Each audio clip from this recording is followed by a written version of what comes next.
We got a veterans memorial thing for going for almost 30 years. I don't know just how many years it's been, but in 2003 when we had that first deal in Iraq, we started putting up one flag for every American troop that had been lost in action, and put their dog tags on the flagpole, and it turned out to be a pretty serious thing. And so then the next year there were more flags, as you know, more dog tags. And we got to the point where we had some Marines coming up from Colorado to help us put up the flags before Scott had figured out how to make it easy for us. He was talking to his 10-year-old son, and he said, every one of these flags represents 5 lives lost.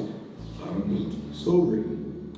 So, I don't know what the count is these days. It's a lot. This little bit that we can do here is much appreciated. We appreciate you helping out with it. And I think with that, we got 800 flags out there to put up. Again, Greg gets the credit for organizing the way we're going to lay these things out. So what we're going to do is we'll walk out here onto the pavement, and we'll walk down to where the first bunch of flags are at.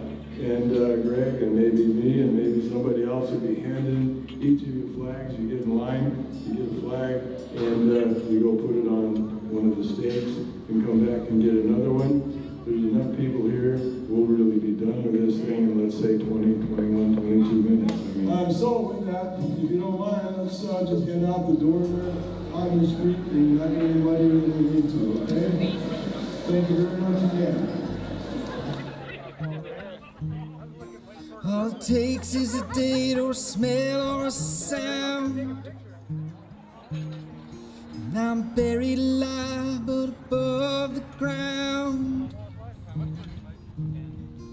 My knees getting weak, I get dizzy in my head, chains around my chest, I can't catch my breath, 'cause I can't forget.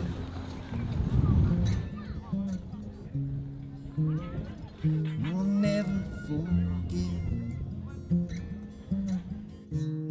Yeah, one way or another, far as I can tell, every good soldier does time in hell. The lucky make it home, but we never escape. To the Pledge of Allegiance, I'll lead us. Everybody please join in. I pledge allegiance to the flag When I of the wish I United could States of America and to the republic for which it stands, one When I nation, came home with my head held with high, liberty and justice for all. a few days shy of the 4th of July. All right, next we're Fire going over cut, to the sky, memorial, smoke so you can work your way filled, over had me reaching to for the a fallen gun. soldier Was memorial. deep. That's where we're headed next. We're going to do our invocation. Raven Rose Whitman has a prayer to our fallen. Please pay attention. Soldiers are asked to make the ultimate sacrifice. It takes an incredible person to face the possibility of war and death, especially a death that will save the lives of people you have never even met. John 15:13 says, "Greater love has no one than this, than to lay down one's life for his friends." Just as Jesus sacrificed his life so that we may be free, so too have many of our nation's soldiers. On Memorial Day and every other day, we say a prayer of thanks for those brave souls willing to make such a sacrifice for our country, letting them know that the love they have for their country is returned by its people. Amen. I want to commemorate all the fallen of the United States Army. Tall.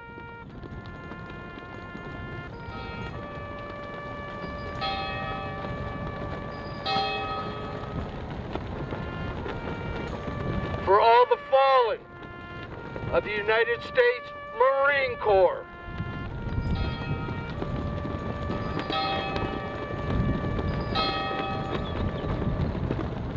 For all the fallen of the United States Navy.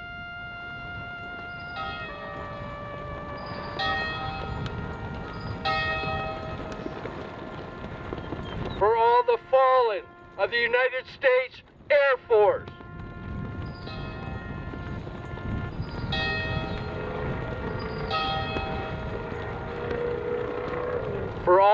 fallen of the United States Coast Guard.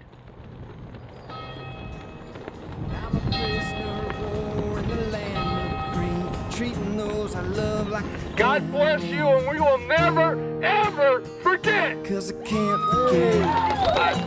You know, I've got to do this a few years now. I can't imagine No, what it means never to each and every one of you, forget. and not especially, but the families and the service members that get to plant that flag and think for just a few seconds about those they've lost. I handed out flags this year because it's hard. It's hard to put that flag up and think of Florence Cho died in Afghanistan way too young. And I know each and every one of you, with the 581,000 that we're speaking for, remembers that person, that fellow service member that they lost, and they might have been right next to him. And many service members think, why wasn't that me? And they come home and they think about that, and they think about that.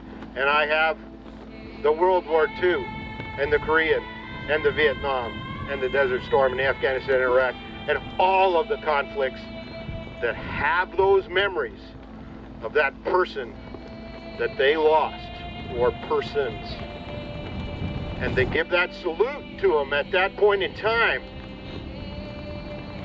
knowing that they're standing here representing those service members that Greg so eloquently talked about, that gave that ultimate sacrifice so we could be here and raise these flags and remember. You, ladies and gentlemen, cannot remember enough times, enough days, enough fellow service members that gave that ultimate sacrifice so we could be here tonight. Look around. To think that each one of these flags that you got to place represents those many souls.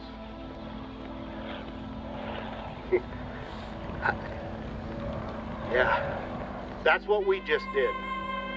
We just said, thank you for your service.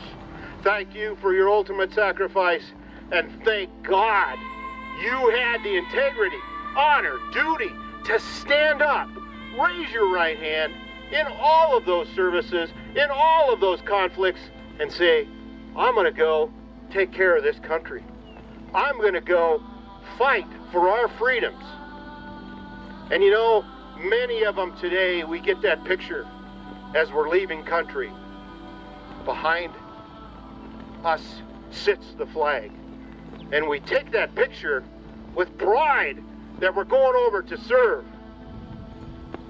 The picture is for the notice when the ultimate sacrifice has been given. So they have a photo of those that have fought for us.